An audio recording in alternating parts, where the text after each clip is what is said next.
Greetings. I am the Quest Master, the creator of Quest for Lubok. Thank you for joining me here today. I want to thank you all for being such amazing adventurers. Now, the screen you are seeing before you is me playing Quest for Lubok online. Now, it was created by a good friend of mine, somebody who has actually helped me along the way to putting it online. I wrote the original Qbasic version, the original basic format of the game, which you can find on GitHub. Link in the description box below. There you can also find the dialogue version, which is actually a lot of fun.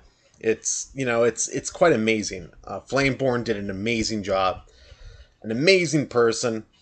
So go over to the GitHub, say howdy to him. He's a really good guy, good friend, and so I'm actually kind of taken aback by this because I'm playing this really fun version of the game. You know, sometimes I like playing the Qbasic version too, but this is actually one of my primary versions I love to play. And I was thinking about the Great Library.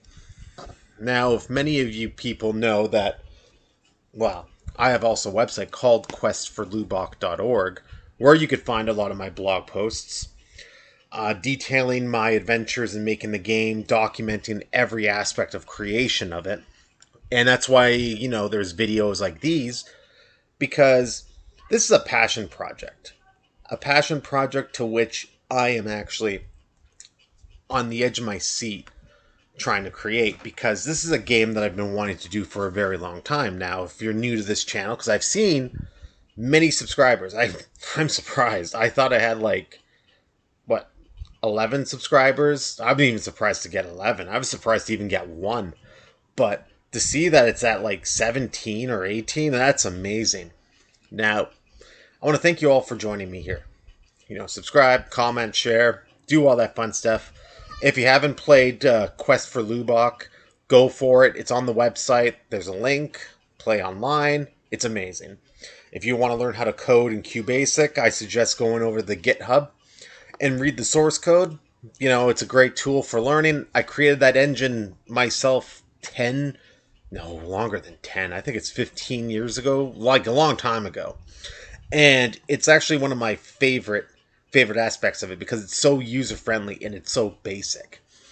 But anyways, moving on to the Great Library. The Great Library for me is one of my favorite additions to the game.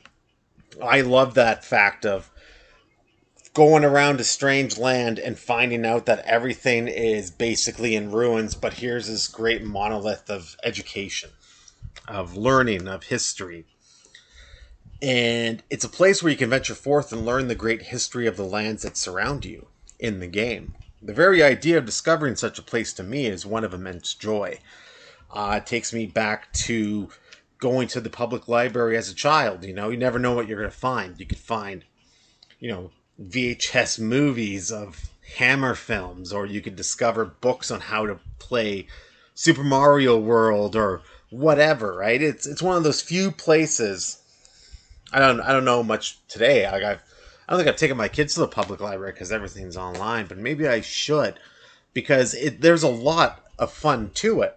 It's a lot of exploration. It's a lot of going out and doing something fun and discovering the thrill and the passion of learning and reading. And that's why I've always wanted in this game was a great discovery of that. I want the player to wander around an immense library filled with books that you could read. Like every room, the majority of every room you could read. You could read a book in each room and go about your business, learning about the peoples and the traditions and the customs and the history of the land. It's actually pretty neat in my opinion. And the fact that you and the librarian are the only two living creatures in the area, in the entire vast open world of this great library, is quite fascinating in my opinion. It's mostly occupied by ghosts and lost souls. I always like the idea of ghosts and lost souls wandering through the grounds of the library. Now, the difference is, a lost soul to me is someone that was resurrected and now they can't cross over, and that's the whole concept of it.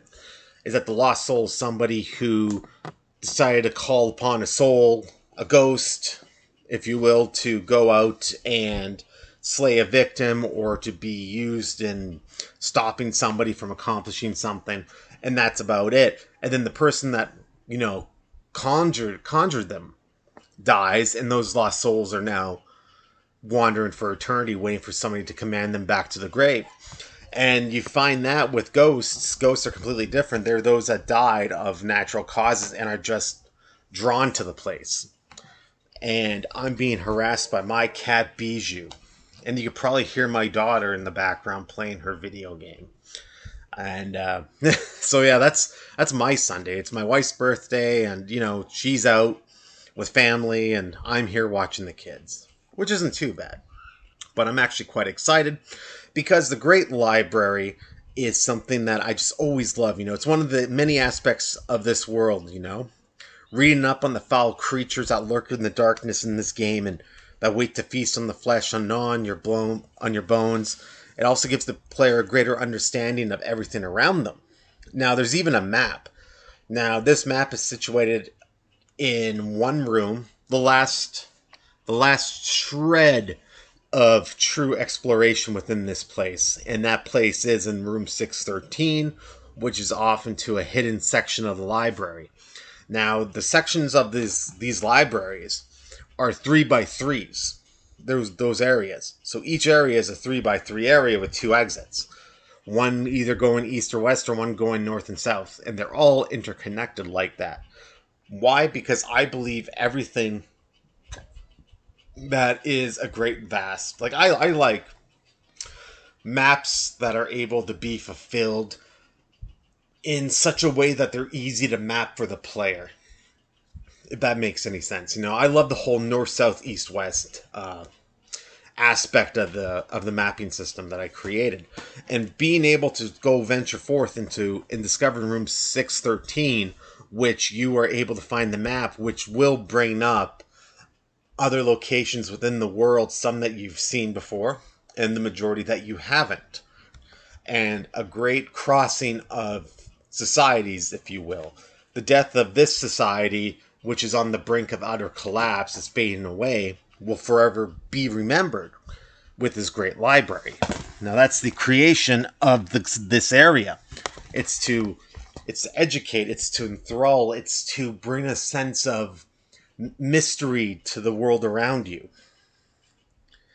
I've always pictured, such wonderful games that have a library in them. To me, it's a dying room in a video game, to have a player explore. And plus, you can do so much and add so many traps and monsters and funny little nuts to other great works of fiction to really boost the excitement factor, right? Because you never know what you're going to get. It's like watching a zombie movie. And they go into a school. Well, you know what's going to happen in that school. The gym is always going to be like the big brouhaha, the final grasp at existence within the world. Like that's where the bully gets his in almost every movie, or like high school movie, or homecoming. It's always like that. I always pictured something like this to be just like a dying breed almost. You always gotta get that with like other games, like those old just fantasy games or whatever, when there's like a wizard's library, or like even if you really think about it, like a dungeon level in a game. It's always like that. It's always just this nice small little breezy way to go through to kind of really get the blood flowing. To always kind of get you on the edge of your seat, like, because in the back of your mind, you're like, well, what's the worst that could happen in a library? After everywhere you've gone beforehand has been nothing but absolute, madness. That's my cat again. Madness. And you find that in Legend of Zelda, you find that in Ultima, you even find that in Zork, too, because you never really expect much to happen to you in certain aspects of the game, going through the caves and whatnot. Like, you expect, like, oh, I'll fall down a pit or whatever, but you don't expect a gruel, And plus, I always liked libraries as a kid, I was able to go, and that's where I discovered Journey to the Center of the Earth and 2001: A Space Odyssey, and all its wonderful yet mediocre sequels. Now, I was also a kid at one point. I was in the chess club, computer club, reading club. It was the only way to get out of the boredom of everyday life. Because school's boring to begin with. I was always bored at school. And being able to go out and adventure, through one's own imagination by reading a book or playing a video game or just by golly doing something enjoyable, that's the way to do it. That's to me anyways. And that's why this whole area, this whole great library thing is really something close to me, because it's a little bit of me that I want to kind of keep in the game.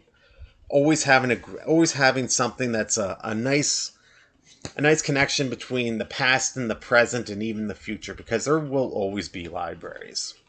And it's that one little bastion, that one little kernel that still kind of keeps existing no matter how hard society and technology try to eliminate it. Because the future of knowledge starts with people who go to libraries, I guess. But anyways, that's when I discovered...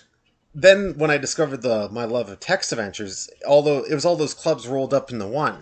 So I look forward to seeing you guys in the next video. The next update, of course, of the Great Library, which will have all these things, will be about another week or two, give or take, because I want to add a really nice in-depth history, a really nice atmosphere. I've already finished the mapping, the directional mapping, I should say, room descriptions, and everything that makes the game kick and work and stuff like that. So now basically it's just NPC interaction and reading the vast volumes of books, which I believe will be about, well, a lot. And then there's also going to be the map section and whatnot. And I believe there's going to be some other stuff, some little Easter eggs I'm going to put scattered around there for all of you guys. With that being said, thank you so very much. Like, comment, subscribe, please. Share these videos, share everything, go to the website, follow me on Twitter. And with that being said, happy adventuring and Godspeed.